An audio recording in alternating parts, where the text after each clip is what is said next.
Join me right now from Las Vegas, most likely in quarantine, UFC welterweight contender, Michael Chiesa. Michael, thank you so much, man, for the time. How you living? Living good, man. Just chilling at the Holiday Inn here in Las Vegas, getting ready to board the flight. I think we fly out in like 8.5 hours. So just knocking out some media before I make that trek over to Abu Dhabi. Super excited to be engaging in this interesting fight week. Interesting fight stretch, I should say. It's more than a week. Yeah, it is. It is very interesting. 3 shows in a span of a week. Before we get into that, I wanted to ask you about the podcast studio, man. Like, what was the inspiration behind starting that? I this year I've been getting a lot of work as an analyst, and very very blessed for the opportunities that have came from that. And I just always have something to say after these fights, and I've just needed. It's always been in the back of my mind to start a podcast, and now it's the motivation behind it is to get reps when I'm not getting reps, and the ultimate goal for me is to get into commentary. And I think that this is a podcast is a great tool for me to sharpen my skills and just really make me better at being an analyst and groom me more for becoming a commentator. So, and I love talking fights. I mean, who am I to fool myself? I love talking about the sport. I feel like every time we get down at the big event, I always got something to say that no one else is saying, and I think I have some interesting points to make, and I want to share them with the world. So that's been the big motivation for me to start the podcast studio. I haven't come up with the name, but I know I got 2 shows lined up on deck. I can't say one of them. One of them is pretty big. We're shooting a pilot for it soon, and the other one is I'm going to shoot a podcast with a friend of mine, Joe McHale, who's actually works for one of the local news networks as a sports. He's an anchorman in sports for the local news outlet. So it'd be good to work with my buddy Joe. But yeah, so big things on deck for 2021. Man, it's great to see that you're delving into other aspects and finding different avenues of revenue. I think that's so important in this game. Yeah, I mean, money's really not the motivation. I think that the fighting is always, for now, it's going to take care of the bulk of my financial growth. But my fiance's in real estate. She's been in real estate for like the last year, and I think that we're going to dive into that as well. But a lot of this is very passion driven. I have a huge passion for this sport, and the analyst work. It is a nice check in the nice extra check in my bank account. And if I can get into commentary with UFC, that'd be huge. But money's not the motivation for me. It's very passion driven. I love this sport so much, and not only do I like partaking in competition, but I also like being able to help narrate and tell the story of these fights. So, that's kind of like the big motivation for me is just to be involved in the sport as much as I can in any way possible. Now, 2020, it was filled with COVID. You had a surgery. You mentioned in a previous interview that you had some dark days. How did you get through those hard times? Just the support of the people around me. You know what I mean? There was I had some really weird thoughts, particularly through like the first first half of 2020.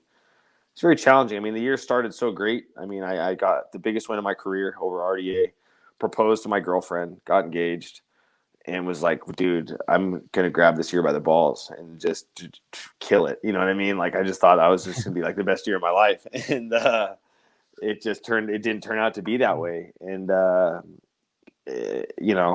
it didn't really ever have any questions if I would fight again. It was more like when. I just didn't think I'd be back this soon. I had a lot of doubts, and I proved myself wrong. You know what I mean? And I'm here now. I mean, and as healthy as I could possibly be mentally and physically, ready for the biggest fight of my life again. You know what I mean? So my goal this year is to have the year I was supposed to have last year. And I think that that's very possible. And, it all starts with January 20th against Neil Magny. I got to get my hand raised. The run that you were on, right, or you are on right now currently is Carlos Condit, Diego Sanchez, RDA.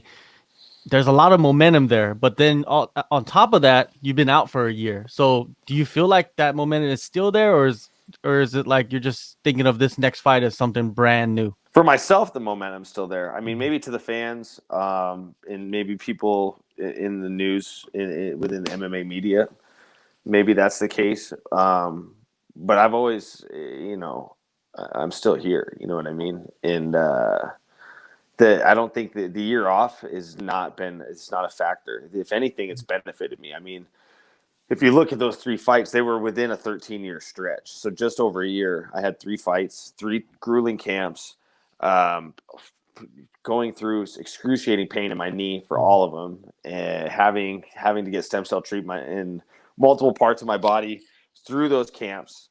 Um, the year off has been great. I mean, I was scared after the surgery just because it didn't go. I was supposed to be off crutches in like less than a week, and I was on crutches for 8 weeks, and my leg was swollen and my leg was totally screwed up and just a lot of other things. But once everything subsided with that, my body bounced back. My shoulder's good. Everything's good. All these things, all these injuries I've been dealing with for that stretch of those 3 fights, they're all gone now. I mean, I'm as healthy as I could possibly be. And the fact that I was able to put on the performance I did against RDA, given the situation and circumstances I was in with my body and how kind of in shambles it was, it's pretty crazy. And now I can honestly say that my body's better than it's ever been. I'm ready to go on that run that I was supposed to have last year. So the people that have forgot about me will be starkly reminded when this fight gets over.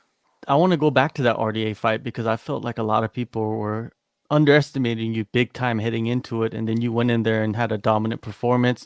Was that the best like double bird moment for you? Like to everybody, like, hey, you doubted me, but man, I went in there and proved everybody wrong. My fights aren't always the prettiest. They're a little ugly. Sometimes I can look sloppy. I can see why people would count me out of a lot of fights, and particularly that one. I mean, RDA is one of the most well-rounded, complete fighters in the UFC. One of the best lightweight champions we've ever seen. He's contended for a belt in 2 divisions. Very highly decorated, very, very tough opponent, especially given the fact that I got a win over Carlos Condit, Diego Sanchez, but I mean the RDA is he's a step above that, and I was confident in my skills. Tough fight to go into, especially given I had a broken nose on top of the stuff that had been going on that I've been kind of putting off. So, I knew I had the skills to beat the guy, and just not everybody's going to believe in you, and that's fine. I like being an underdog. I've been an underdog since I fought the Tough finale in 2012. So it's familiar territory for me, and it kind of takes the pressure off when you're the underdog, and I'm the underdog this fight, and I'll probably be an underdog in the vast majority of my fights until I get to the title. But that's fine. It's a position I'm comfortable with, and it takes the pressure off me and puts it on my opponent. No doubt. Now, this is your second main event for the UFC. The first one was against Kevin Lee. Besides the animosity, heading into this fight, what's the biggest difference against Magny? Maturity. I'm a lot more mature now. I'm much more mature as a fighter, as a human being, as a man. And, I just think that this is the time now for me to be in these positions. I think, it's a good time for me to be fighting in a main event right now. And it's nice not having the animosity. And that was like a lesson learned type situation. I'm never going to let myself get to that point again. And not like it even played into the fight. It's not like I would have went into that fight fueling off that animosity. I'm such a fierce competitor that I couldn't get myself to thrive off of that, even if I tried. I'm too game for that. But it's just kind of childish to me. I'm not into the Twitter beef, and I'm not into that stuff really anymore. I tried it, and it's not for me. So it's nice to just kind of like showcase. I'd rather fight than talk. You know what I mean? It's that simple. So no more of that hoopla for me. Now you're heading to Fight Island. You're fighting inside a new arena, and they're gonna have fans, so it must feel good to return with fans in the stands.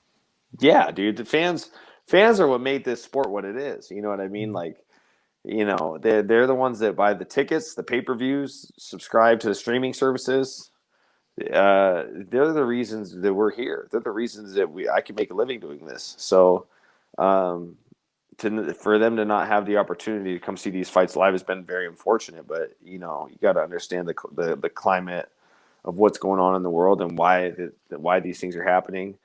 So it's awesome that there's going to be a small number of people that are going to be able to go see these next three events in Abu Dhabi. And Abu Dhabi is a very special place, man. It's crazy that this will be my third time going there within 12 months. So it's grown on me. I love Abu Dhabi. I love the people. I love the culture. And I'm excited to get back over there. And I feel like Abu Dhabi's been so good to me. That's where I proposed. I spent time with my fiance in Abu Dhabi the first time I went there, and then I proposed to her in Dubai.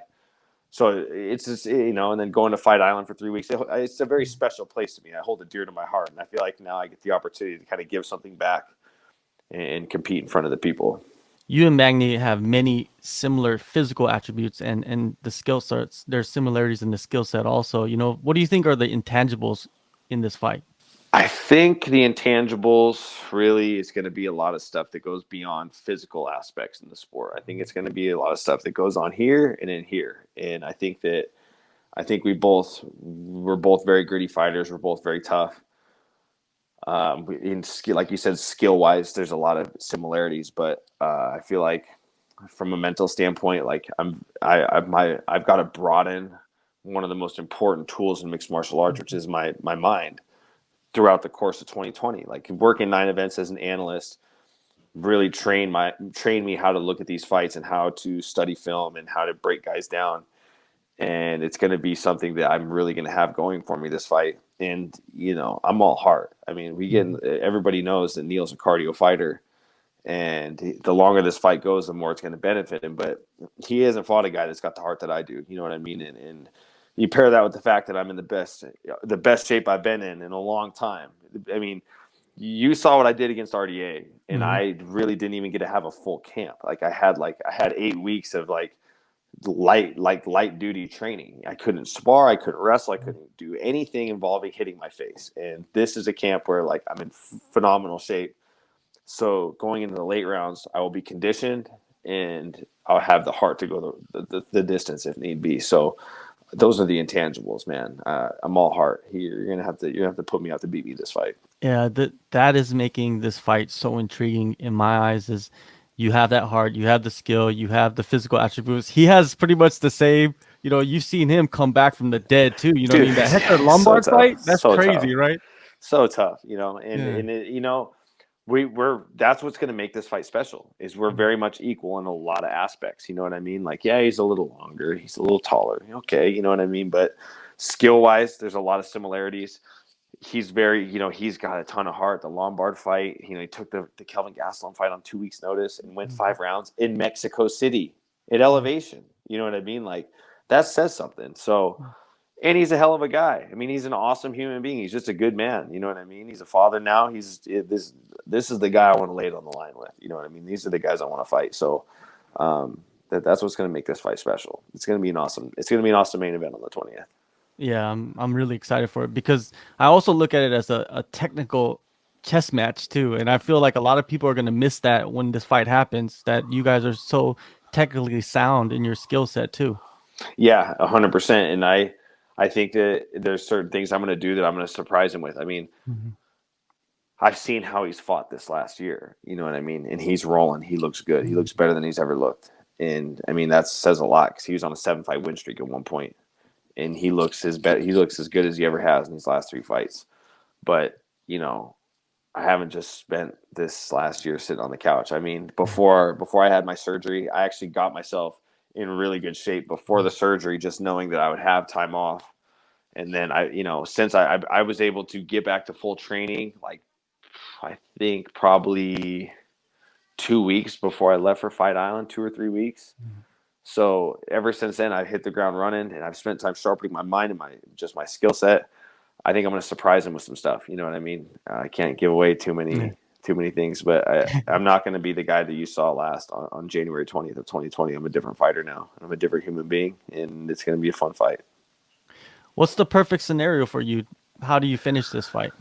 Just we'll finish. I mean, that's the thing. I mean, most people have this pegged to go the distance. You know what I mean? I'm a realist. I think a lot of people think that this fight's going to go the distance, and they have very just reason to think that. But if the finish is always the goal. That's my goal is to be world champion. My goal is to end this year in either the spot as number one contender or in a number one contender fight by the end of the year. And the easiest way to make that happen is you got to finish these fights. That is the easiest way. Mhm. But it's pretty damn tough to finish a guy like Neil Magny. But that is the goal, and I will take those calculated risks if they present themselves to finish this fight. If not, then I'll just have to blood and guts for 5 rounds. May the best man win. But I'm confident I'm going to get my hand raised. Yeah, man, it's a fun matchup. Now, what I want you to do is put your analyst hat on, and I'm gonna ask you a couple more questions. Cool. There's this fight, this matchup that everybody wants. It's the Covington versus Masvidal. People say stylistically, it's a nightmare for Masvidal. What do you think about this? Do you think this fight will actually ever happen? That's tough to say. I mean, this fight will happen if Masvidal wants it to happen. I mean, Mhm. he's in a position now where financially he's doing good. I know the dude trains all the time. He'll fight when he wants to fight, and I think this fight could happen. You know what I mean? And it's easy to say that this is a nightmare matchup for him. And I think that there's probably some training sessions that give Colby Covington a certain level of confidence. But Jorge Masvidal's nickname isn't game bred for no reason. I mean, the guy, when it's time to fight, he can fight, and there's a night and day difference between training and fighting. And I think that I don't think this fight's on paper. It looks like a nightmare matchup for him, given I mean, especially when you look at how things went against Kamaru Usman. But it's like that was a short notice fight against a guy that's been in camp for a title fight for who knows how long, and he stepped up on short notice and made it the fight that he did. So you give him a proper camp, and I think he can give you a proper win. So I take Jorge Masvidal in that fight. What about yourself, man? I feel like you could get that. You could get him out, out of the darkness and egg him on to get the rematch. You know what I mean? After this fight, maybe. Yeah, I'd love to fight Jorge Masvidal again. I mean, we had a hell of a fight in 2013, and look who he is now. He's a star. You know what I mean? Who wouldn't want to fight the guy? And he brings it. He's super tough. But yeah, I mean, I'm not thinking about that. Mhm. I actually like Jorge Masvidal a lot. We've kind of grown to have a good relationship since our fight. But that doesn't mean, I mean, he'd fight me if need be. So I'd be a fool to think that I wouldn't fight him if the opportunity presented itself. But it's just not my. There's other fights I want right now. But I'm not even thinking about that. I'm focused on Neil Magny. I'm very much kind of have somebody in the back of my mind I'm going to call out after I Mhm. win, and that's kind of been something I have a penchant for. But um, this fight's just not the case. I'm just very focused on Neil. Especially like right around the time when they called me for this to be the main event. That's usually right around the time that I start to be like, okay, I'm in really good shape. I'm confident I'm going to win. So I should start thinking about who I should call out after this fight. Once this fight got booked in main event, it's like, no, dude, it's the small things that are going to pay its dividends going into this main event. So I don't even want to think about anything else. I don't want to think about anybody else. I just want to be focused on Neil Magny, main event. Let's go. Yes, yes, yes, yes, man. The other big fight is February 13th, UFC 258. The welterweight title is up for grabs. You got former teammates Kamaru Usman versus Gilbert Burns. What intrigues you the most about this matchup? What intrigues me most is watching Gilbert Burns fight. I mean, the dude's freaking awesome. You got two former teammates, and Burns has came out and said that these guys have sparred together hundreds of times, and they've gone back and forth. And some days he's beat Kamaru up, and other days Kamaru's beat him up, and that it's going to be a war. And I believe that. I believe that this is a very tough fight for both guys. But I just think Burns is just so dangerous. I mean, I think that he just all in all, altogether, not even from a matchup standpoint, I'm not saying this in terms of like it's a matchup for me. I'm just saying just the guy is the most dangerous dude at 170 pounds. This guy can knock you out. This guy showed he has a gas tank when he fought Tyron Woodley, fought him bell to bell, put a pace on him, and he can submit you, and he can submit you violently. Like you go back, go watch the guy's gi jiu-jitsu matches before he got in the UFC, and they are violent. Like usually don't see that level of violence in a gi match, but he's very violent combat sport athlete, and I love tuning in to watch his fight. So I'm super excited for that one. All right, one last thing. What do you think is the biggest misconception amongst the fans and people that who cover the sport about you? I think that, and this is my fault. I think that a lot of the antics that a lot of my antics around the Kevin Lee fight and the Pettis fight, I think still stick out in people's minds. I was definitely beside myself through those two fights. I got, some personal things in my life. I was not in a good place. I was very mean. I was trying to turn myself into this guy that like talks trash and just like, that's not who I am. And I think that still sticks out to people, but I'm not that guy anymore. I've grown a lot since then. I've matured a lot. Basically what I'm saying is I'm not an asshole. I mean, that's the easiest way to say it. I came off like such an asshole back then. Like the shit that I said to Anthony Pettis at our weigh-ins and just so much stuff, you know what I mean? And there's a lot of things that swirl around that span. Things that were my fault, things that weren't my fault, but it's just, I'm not that guy anymore. I'm not an asshole. I'm a humble guy, and I love mixed martial arts, and I love the fans. And I actually like the media too, so Well, man, I don't think you're an asshole. I think you did a great job in the last couple of I years. appreciate that. Thank you. You did a great job, man, the last couple of years of just growing. You know what I mean? We've seen your growth from tough to now. It's just like a totally different person, a totally different fighter. And you doing that analyst work even shows it more, you know what I mean? And I'm looking forward to you sitting in that booth in the future. But before you sit in the booth, you got to step into the cage. January 20th, main event. Neil Magny, it's an incredible chess match. I love it, man. Thank you so much for the time and all the best to you. Yes, sir. Thank you for having me on.